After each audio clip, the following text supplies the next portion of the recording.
Hello नमस्कार। Welcome back to my world. And मैं हूँ आपकी स्टोरी टेलर शोना। आप लोग मुझे जानते ही होंगे। तो कैसे हो आप सब? मैं भी ठीक हूँ। आप लोग मुझे कमेंट सेक्शन में ज़रूर बताना अगर बताना चाहो कि आप लोग कैसे हो तो। और महाशिवरात्रि कैसी रही आप लोगों की, मुझे ज़रूर बताना। और हाँ, मैं कल के लिए माफ़ी चाहती हूँ। मेरे गले में बहुत दर्द था और मैं मंदिर भी गई थी तो मुझे वहाँ पे काफ़ी टाइम लग गया था। काफ़ी दूर मंदिर था जहाँ मुझे जाना था, तो मैं वहाँ गई हुई थी, इसलिए मुझे बहुत टाइम लग गया था, तो मैं रिकॉर्ड नहीं कर पाई थी कल। इसके लिए मुझे माफ़ करना, ओके। और कैसा जा रहा है सब कुछ बताना। तो चलिए फिर स्टार्ट करते हैं। जैसे कि आपको पता है कि हमारी स्टोरी का नाम है एक अनोखी प्रेम कहानी, और हम ये देख रहे हैं पार्ट, आपको पता होगा। तो पिछले पार्ट में आपने क्या देखा था, याद है या भूल गए, या देखा ही नहीं? बता देती हूँ। पर हुआ ये था कि जो हमारी राधिका जी थी, उन्होंने फ़ोन देख लिया था, उस पर प्रोफेसर लिखा हुआ था, मिस प्रोफेसर, सॉरी, उस पर प्रोफेसर लिखा हुआ था। लिखा तो उस पर मिस प्रोफेसर है, बट उन्हें सिर्फ प्रोफेसर दिखाई दिया था, तो इसलिए वो ये नहीं जान पाई थी कि ये मेल है या फीमेल है। ओके। और फिर वो क्या बोलते हैं,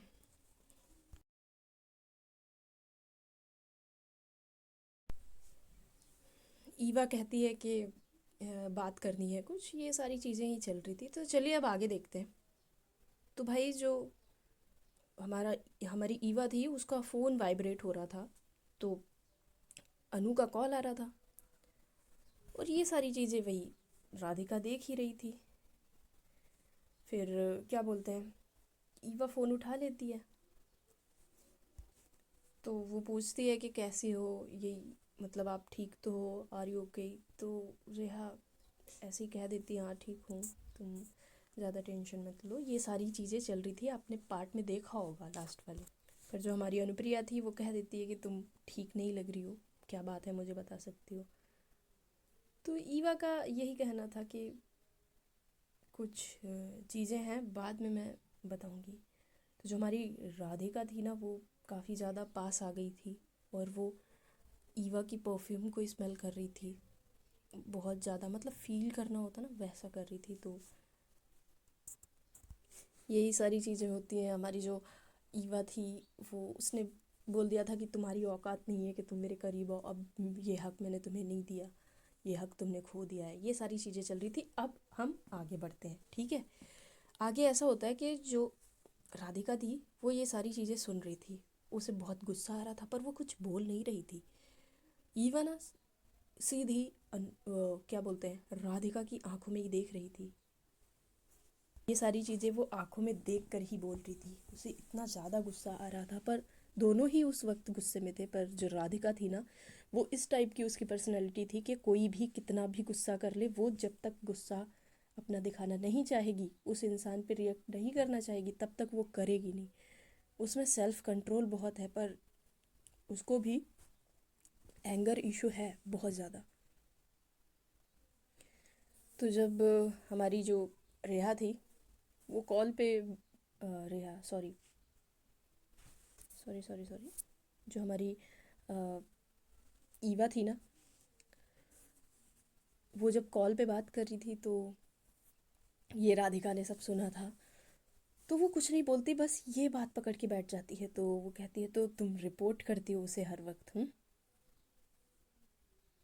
इसे रिपोर्ट कहना ही कहते हैं। तुमने जो भी किया कि मैं ठीक हूँ, ये सब हम्म मेरे साथ ये करना पड़ता था क्या? तो हमारी जो ईवा है वो तुरंत जवाब देती है, सुनो, इसे रिपोर्ट कहना नहीं कहते।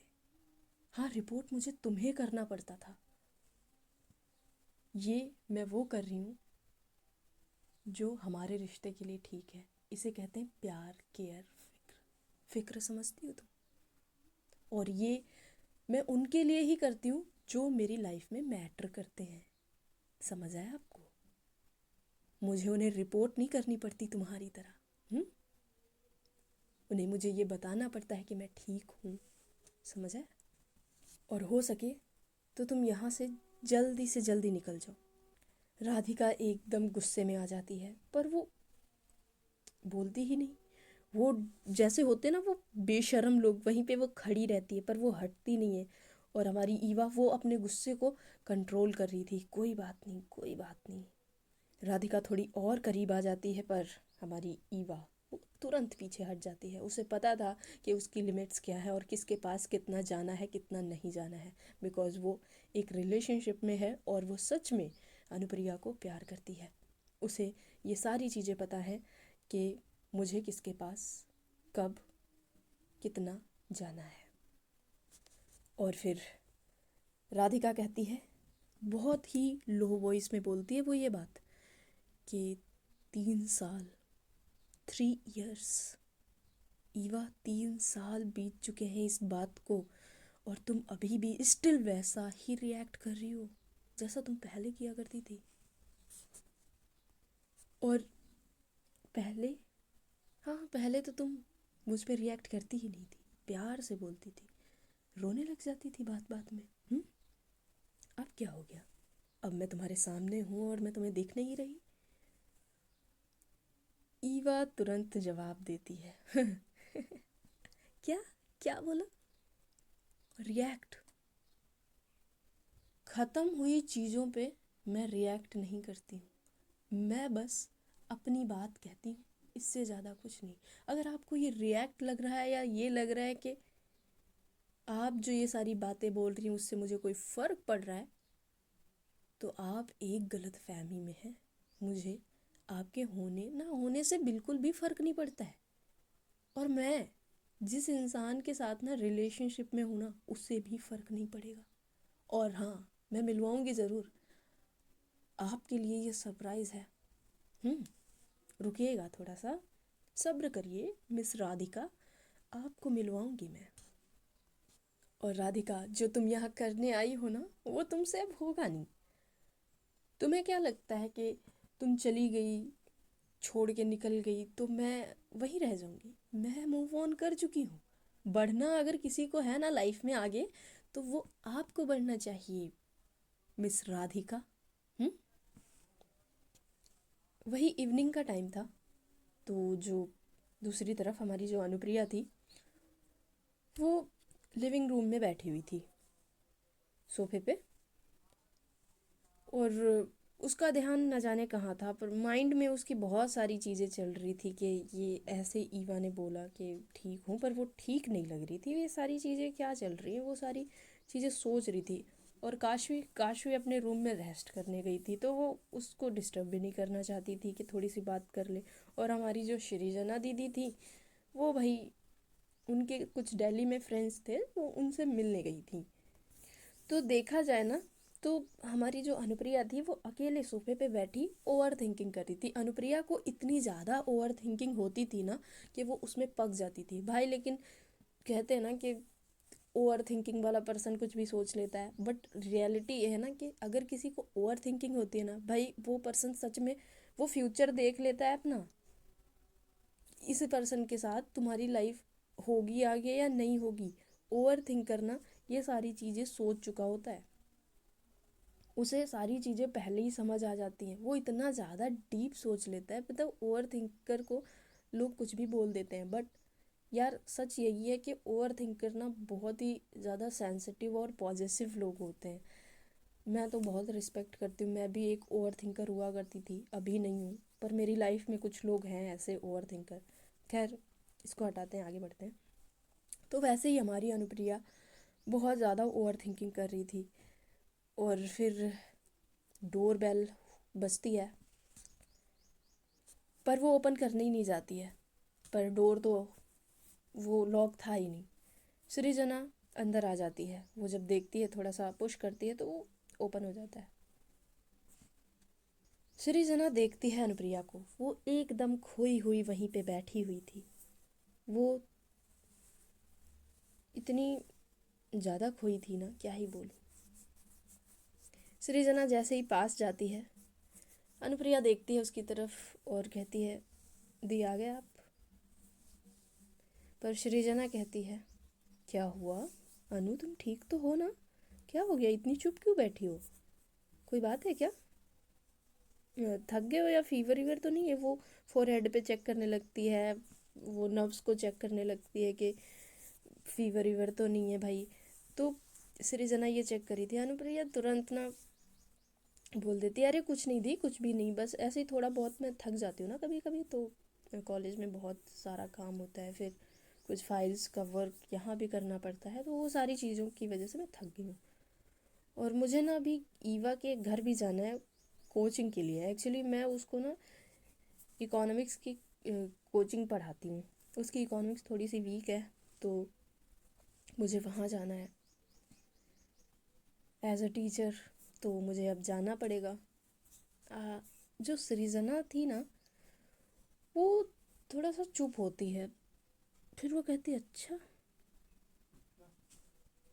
वो होता है ना टेंशन के साथ थोड़ा सा, अच्छा अच्छा। हम्म। इकोनॉमिक्स ईवा की वीक है। तुरंत अनुप्रिया कहती हाँ दी, अभी बोला ना मैंने, मैं उसको इकोनॉमी की क्लास देती हूँ बिकॉज उसकी वीक है। हम्म। फिर अनुप्रिया ना फेक हंसने, अरे दी उस इकोनॉमी ना हैवी सब्जेक्ट होता है ना, आपकी अच्छी होगी पर सबकी थोड़ी होती, मेरी थोड़ी सी अच्छी है पर ईवा की नहीं है, इसीलिए मैं कोचिंग देती हूँ। सृजना सडनली बोल पड़ती है, फिर मैं भी चलूँ? काफ़ी टाइम हो गया ना, मतलब काफ़ी टाइम क्या, अभी तो मिली थी पर ईवा से फिर से मिल लूँगी यार। हम्म? एक दो दिन ही हुए हैं पर मैं थोड़ा सा मिलना चाहती हूँ, बात करना चाहती हूँ ना ईवा से, एक बार फिर से मिल लेती हूँ, देखती हूँ तुम्हारे लिए अच्छी है भी या नहीं, या फिर मेरे सामने ही वहाँ पे ऐसा कुछ था। ये सब सृजना फेक बोल रही थी, एक्चुअल में उससे सच में मिलना था। अनुप्रिया थोड़ा सा रुकती है, सोचती है, थोड़ा सा होता ना कि भाई ऑकवर्ड लगता है, बिकॉज वो टीचर थी और अपनी दी को ऐसे लेकर जाएगी, जबकि देखा जाए तो वो गर्लफ्रेंड भी है ईवा की। तो वो बोल पड़ती है, अभी आज दी सीरियसली आप, कोई बात नहीं, अच्छा ऐसा बोल देती है वो सृजना की, कोई बात नहीं फिर कभी मिल लूँगी मैं, ओके। तो अनु बोलते नहीं नहीं दी चलो ना, चलते हैं, कोई बात नहीं, ओके हम चलेंगे।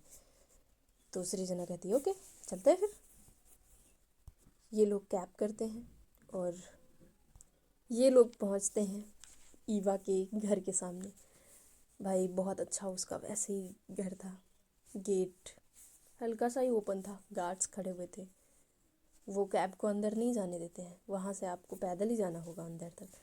तो न जाने क्यों अनुप्रिया की जो हार्ट बीट थी ना, वो काफ़ी फास्ट हो गई थी, और ये सारी चीज़ें सृजना देख रही थी, उसको महसूस हो रहा था कि इसको थोड़ी सी वो था ना घबराहट सी हो रही है, क्योंकि वहाँ ईवा थी, और ईवा को इस बार ना पहली बार ऐसा था कि वो उसकी गर्लफ्रेंड भी है और टीचर भी है, और उसे उसके घर पे कोचिंग देने आई है, तो इसलिए वो थोड़ी सी नर्वस हो जाती है। तो सृजना कहती है अनु रिलैक्स ना, कोचिंग ही तो है, और तुम पहली बार थोड़ी आई हो, तुम तो बोल रही हो तुम कोचिंग देती हो उसको। तो हमारी अनुप्रिया कह पड़ती है कि अरे दी मैं, पता है ये गर्लफ्रेंड के बाद आज पहली बार मैं उसे पढ़ाने आई हूँ, थोड़ी सी मुझे नर्वसनेस तो होगी ना, मैं नर्वस हो जाती हूँ, आपको तो पता है ना। तो सृजना कहती कोई बात नहीं, प्रोफेशन अलग है, ठीक है, और पर्सनल लाइफ अलग है, इन दोनों को अलग रखो, तुम कब से इनको एक आपस में मिक्स करने लग गई। अनु कहती है ओके ओके दी, हाँ आपने सही बोला, पर्सनल और प्रोफेशन अलग है। अंदर जाती है, डोर बेल बजाते हैं ये लोग, सामने से सीमा आंटी ओपन करती है डोर और कहती है अरे अनुप्रिया बेटा आ जाओ आ जाओ, पर वो उनकी नज़र ना जाती है सृजना के ऊपर। सृजना कहती है नमस्ते आंटी। वहाँ पे ना कुछ भी नहीं बोलती हैं सीमा आंटी। सीमा आंटी तो जानती ही थी कि सृजना कौन है, वो बहुत ही शॉक हो गई थी। और सीमा आंटी कहती हैं आप भी आ जाइए, आप लोग आइए। सीमा आंटी कहती हैं आप लोग बैठिए। तो अनुप्रिया कह देती अरे आंटी मुझे कोचिंग पढ़ाना है ना ईवा को आज। तो मैं तो इसीलिए आई हूँ। ईवा है क्या घर पे, या मतलब अभी है नहीं वो घर पे क्या? सीमा आंटी तुरंत बोल पड़ती हैं कि अरे बेटा घर पे ही है वो, अभी तो थोड़ी देर पहले ही आई थी ना वो। अनुप्रिया थोड़ा सोचती थोड़ी देर पहले, पर कॉलेज से तो बहुत पहले निकल गई थी वो। सृजना के मुंह से निकल जाता है, क्यों एयरपोर्ट गई थी क्या वो? भाई अनु उसकी तरफ तुरंत देखती है, सृजना की तरफ। एयरपोर्ट? सीमा आंटी कहती है आपको कैसे पता? सृजना कहती अरे मैं मजाक कर रही हूँ, पर क्या सच में गई थी क्या ईवा? तो सीमा आंटी कह देती हैं कि हाँ वो एयरपोर्ट गई थी। फिर तुरंत ना ऊपर से कुछ आवाज़ आती है, किसी के चलने की, कुछ हील्स शूज़ की आवाज़ आ रही थी। तो तुरंत सृजना और जो हमारी अनुप्रिया थी वो ऊपर देखती है, तो ईवा आ रही थी। बट कोई साथ में आया था। वो वहीं पे फ्लोर पे वो रेलिंग के पास खड़ी हो गई थी एक लड़की। ये लोग बस देख रहे थे, पर उसका फेस थोड़ा दूसरी तरफ था। पर जैसे ही राधिका क्लियरली देखती है और ये लोग देखते हैं, वो तुरंत जल्दी से नीचे आती है और कहती है अनुप्रिया। अनुप्रिया देख के एकदम शॉक। और सृजना तो ये सारी चीज़ें जानती ही थी, पर उसे राधिका का ये नहीं पता था, मतलब राधिका को ये नहीं पता था कि सृजना भी यही है। वो ये बताती ही नहीं है। तो राधिका तुरंत बोल पड़ती, दी आप यहाँ, आप इंडिया कब आए, आपने बताया भी नहीं क्या है। और राधिका अनुप्रिया तुम यहाँ क्या कर रही हो? भाई यहाँ पे ये एकदम शॉकिंग था। अब अनुप्रिया को कुछ भी समझ नहीं आ रहा था। ये अगर सृजना अरे क्या बोलते, राधिका यहाँ है तो वो भी ईवा के घर पे क्यों है? पर हमारी राधिका वो कहती है कि तू यहाँ क्या कर रही है अनु, यहाँ कैसे? और ईवा ईवा बहुत ही अजीब तरीके से ना राधिका को देख रही थी। ये सारी चीज़ें अनुप्रिया के, वो होता ना कि भाई कुछ भी समझ नहीं आ रहा था ये सब चल क्या रहा है। और वो सडनली ना, मतलब कहीं राधिका को देखती है तो कहीं वो ईवा को देखने लगती है। तो अनुप्रिया कह पड़ती है क्या मतलब दी, आप ईवा को जानते हो? तो राधिका तुरंत कह पड़ती है हाँ बिल्कुल जानती हूँ, मैं बहुत अच्छे से जानती हूँ ईवा और मैं एक्चुअली। पर ईवा तुरंत बोल पड़ती है एक्चुअली हम दोस्त हैं। पर मैं अभी भी काफ़ी ज़्यादा शॉक्ड हूँ कि राधिका तुम्हारी कज़न है। अनुप्रिया तुमने कभी बताया भी नहीं, दिखाया भी नहीं फ़ोटोज़ कुछ अपने कज़न्स के। और सृजना को अनुप्रिया कहती है कि और आपको ये बात पता थी है ना, पर फिर भी आप ऐसे रिएक्ट कर रहे थे जैसे आपको पता ही नहीं है। सृजना कहती है एक्चुअली मैं सबको आमने सामने देखना चाहती थी, ये जो मोमेंट हो रहा है ना, ये मोमेंट देखना था मुझे, इसलिए मैं बस मस्ती में नहीं बताया मैंने। पर अनुप्रिया को थोड़ा सा हर्ट हो जाता है। वो सोचने लगती है आखिर ऐसा क्या था। और शायद वो राधिका को ही लेने गई थी एयरपोर्ट। और ईवा को भी पता ही था क्योंकि सृजना दीदी को वो जानती है, तो जाहिर सी बात है कि उसे पता था कि ये राधिका भी मेरी सिस्टर है, मेरी कज़न है। पर ईवा ने बताया नहीं। पर थोड़ी देर बाद अनुप्रिया बहुत ही, वो होती ना रोने वाली वॉइस में बोलती है ईवा, बस वो इतना ही बोलती है। फिर ईवा तुरंत बोलती है हाँ हाँ अनु बोलो क्या हुआ? तो तुम इसीलिए एयरपोर्ट गई थी, पर तुमने बताना मुझे ज़रूरी नहीं समझा। हम्म और आपको तो पता ही था, पता ही होगा ना, क्योंकि आप सृजना दी को देखकर तो पता ही आपको चल गया होगा ना कि राधिका भी मेरी दी है। और आपने ये मुझे बताना ज़रूरी नहीं समझा, और आप उनको लेने भी चले गए और लेकर भी आ गए, और फिर ये भी नहीं बताया कि आप उनको लेकर आ गए हो, कुछ कुछ बताया नहीं। ये चीज़ ना मुझे काफ़ी हर्ट कर रही है। वो सबके सामने ये सब बोल देती है। पर राधिका तुरंत बोल पड़ती है, अरे अनु, ये सब फैमिली में सब कुछ थोड़ी बताया जाता है, पर फैमिली फैमिली होती है, उसको खुद ही पता चल जाता है, और तुम तो हमारी फैमिली हो, है ना। फिर राधिका ना तुरंत अनु को हग कर लेती है और कहती है, बहुत टाइम के बाद तुम मिली हो यार, कभी घर भी आ जाया करो। और हाँ, मैंने सुना तुम प्रोफेसर बन गई हो, उसके बाद तो तुमने कांटेक्ट ही ख़त्म कर दिया हम लोगों से, कभी तो बात किया करो। पर इधर हमारी अनुप्रिया वो अंदर ही अंदर बहुत सारी चीज़ें सोच रही थी। वो कहती है, दी ऐसा नहीं है, एक्चुअली बहुत काम होते हैं कॉलेज में। पर जैसे ही राधिका दूर होती है ना अनु से, वो ईवा का हाथ पकड़ के उसे सोफे पे बिठा देती है। और वो जब हाथ पकड़ती है ना, ये सारी चीज़ें अनुप्रिया को बिल्कुल भी अच्छी नहीं लग रही थी। अनुप्रिया बोल पड़ती है, ईवा मैं क्लास देने के लिए तुम्हें यहाँ आई हूँ, अगर तुम्हें क्लास लेना है तो तुम चलो लाइब्रेरी में, हम तुम्हें मतलब मैं तुम्हें क्लास दे देती हूँ, हम पढ़ लेते हैं, ओके। राधिका कहती है, अरे अनु, इतने टाइम के बाद मैं मिली हूँ और तुम अभी यहाँ भी प्रोफेसर बन रही हो। तो अनु कहती है, दी ऐसा नहीं है, एक्चुअली मैं अपना काम करने ही आई हूँ, मैं पढ़ाती हूँ ना ईवा को, मैं उसकी प्रोफेसर हूँ, मैं ट्यूशन भी देती हूँ उसको, तो आपसे मैं अभी आकर मिलती हूँ, मैं पहले अपना काम कर लूँ प्लीज़। अनुप्रिया की आवाज़ थोड़ी वैसा होता ना कि दर्द को छुपाने वाली, वैसी हो गई थी। ईवा तुरंत चल पड़ती है, पर राधिका उसका हाथ पकड़ लेती है, बोलती है, मतलब तुम्हें भी पढ़ना है, ठीक है। पर अनुप्रिया ये देख कर उसकी आंखों में वो तो ना लाल हो गई थी और आंखों में आंसू आ जाते हैं, और वो तुरंत लाइब्रेरी में चली जाती है। और ईवा कहती है, हाथ छोड़ो मेरा, छोड़ो मेरा हाथ, तुम्हें तो मैं बाद में देखती हूँ। भाई अब जो हमारी अनुप्रिया थी वो वहाँ जाकर बहुत गुस्से में, या फिर ये कह सकते हैं कि टूट के वहाँ पे वो खड़ी हुई थी, हाथों को अपने फोल्ड करके। ईवा डोर ओपन करती है और फिर वो तुरंत लॉक कर देती है और उसे जाकर ना बैग से हग कर लेती है अनुप्रिया को।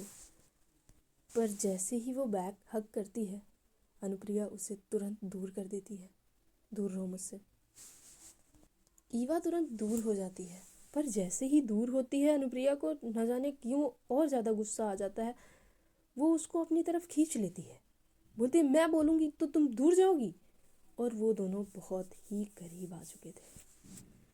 तो गाइज, आज की स्टोरी बस यहीं तक रहेगी, एंड आई होप आप लोगों को ये स्टोरी पसंद आई होगी। तो देखते हैं कि आगे क्या होता है, कि ये जो भी है राधिका के साथ, ये सब अनुप्रिया को कैसे पता चलता है और क्या रहा है आगे, ये सारी चीज़ें आपको पता चलेंगी। मेरे साथ आप जुड़े रहें। तो मिलते हैं फिर कल, तब तक के लिए गुड बाय। और हाँ, आज सेकंड वाले चैनल पे भी स्टोरी आएगी, तो प्लीज़ उसे भी सब्सक्राइब कर देना, एंड स्टोरी को देख के ज़रूर बताना कि स्टोरी कैसी लगी। ठीक है, फिर कमेंट सेक्शन में अपना प्यार दे के जाना। मिलते हैं, take care and good bye, love you all.